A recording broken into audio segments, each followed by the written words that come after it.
అందరికీ good morning. అందరూ ఎలా ఉన్నారు? మేము చాలా చాలా బాగున్నాం. మీరు కూడా బాగాలని మనస్ఫూర్తిగా కోరుకుంటున్నానండి.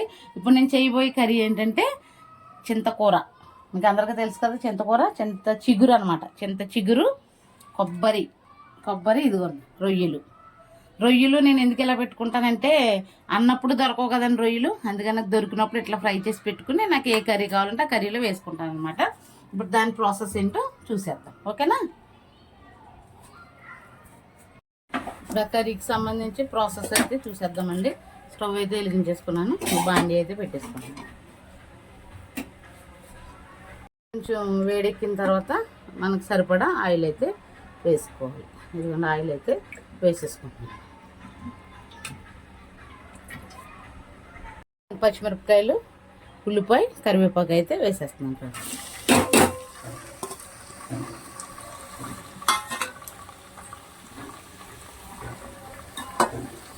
అవి అయితే బాగా వేగనిద్దాం.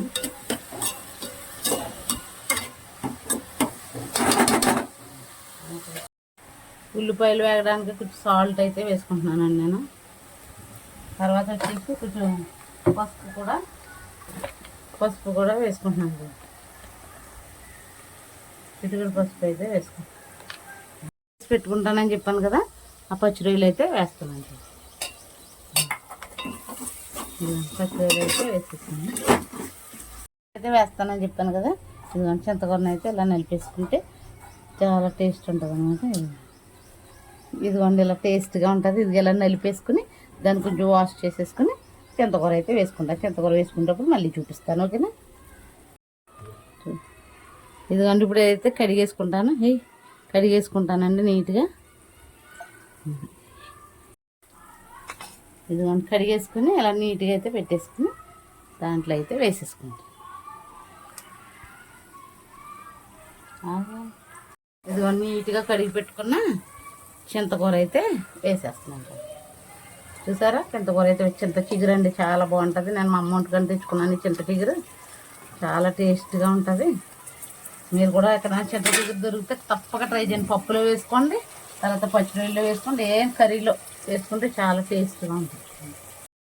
ఇదిగోండి చింతకూర వేసాను కదా, చింతకూర కొంచెం పుల్లగా ఉంటుంది కదా, దానికి తగ్గట్టుగా నేను ఒక 2 గరిటెలు కారం అయితే ఊరి దగ్గర నుంచి తెచ్చుకున్నాను కదా. మీరు చూసారు కదా కారపొడి ఎలా ఆడించారో, ఆ వీడియో చూసి ఎక్కడ స్కిప్ చేయకుండా మీరు కూడా కారపొడి అలా తయారు చేసుకోండి. ఆరోగ్యానికి ఆరోగ్యము, తర్వాత వచ్చేసి చక్కగా టేస్ట్కి టేస్ట్ అన్నీ ఉంటాయండి.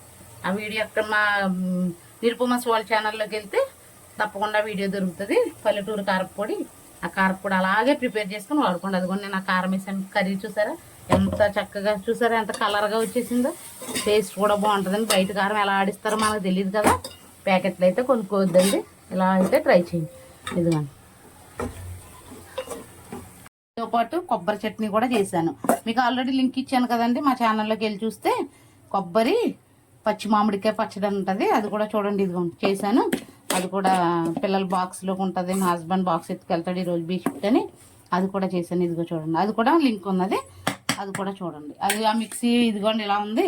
దీంట్లో కొంచెం వాటర్ వేసి కడిగేసి కర్రీలు అయితే వేస్తాను కదా. కొబ్బరి చింత చిగురు పచ్చిరొయ్యలు అని చెప్పాను కదా. ఇప్పుడు అది ఉడికిపోతుంది చూసారా. అది మా కారం వేసేసరికి దాని కలర్ ఎంత బాగా కలర్ఫుల్గా కనిపిస్తుంది కర్రీ. ఇప్పుడు వచ్చేసి నేను కొబ్బరి అయితే వేసేసుకుంటున్నాను. చూడండి, ఎక్కడ స్కిప్ చేయకుండా చూడండి, అప్పుడే మీకు బాగా అర్థమవుతుంది కర్రీ ఎలా టేస్ట్గా చేసుకోవాలి. వంట చేయడం ఒక ఆర్ట్ అండి. జాగ్రత్తగా చక్కగా ఇంట్రెస్ట్గా చేస్తే చాలా టేస్ట్గా ఉంటుంది. మనం ఏదో అటు ఇటు చేసేస్తే ఇంట్రెస్ట్ ఉండదు. మన పిల్లలకి టేస్ట్గా ఉండిపెట్టి, మన భర్తకి టేస్ట్గా ఉండిపెడితే వాళ్ళు చాలా హ్యాపీగా తింటారు కదండి. కొబ్బరి చట్నీ చేశానని చెప్పాను కదా, అదైతే కడిగేసి వాటర్లో అయితే వేసేస్తాను. చూడండి ఇప్పుడు చక్కగా ఉడికిపోతుంది కర్రీ. ఉడికిపోయిన తర్వాత మళ్ళీ చూపిస్తాను, ఓకేనా? అదిగో కాసేపు మగ్గనిస్తాను. మగ్గనిచ్చిన తర్వాత కర్రీ ఎలా ఉందో చూపిస్తాను. ఇదిగోండి మన టేస్టీ పచ్చిరొయ్యలు చింతకూర అయితే రెడీ అయిపోయింది. చూసారా ఎంత టేస్ట్ ఉంటుందో.